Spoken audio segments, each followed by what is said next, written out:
Hello everyone, in this video I will show you how to use Klarna at Walmart. First, open the Walmart app on your phone or go to the Walmart website on your computer. Browse through the products and find an item that you want to purchase. Once you have decided, add it to your cart. After adding the item, go to your cart by clicking on the cart icon or the View Cart button. Here you will see all the items you have selected. Make sure everything is correct. Then click on Continue to Checkout.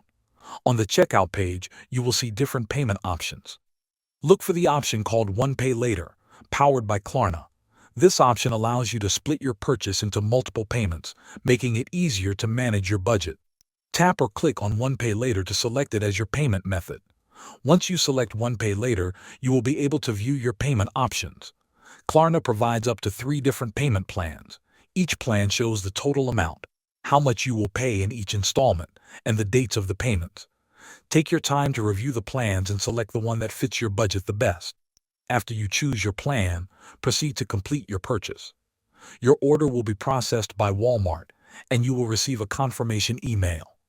This email will include your payment schedule so you can keep track of all future payments. Thanks for watching.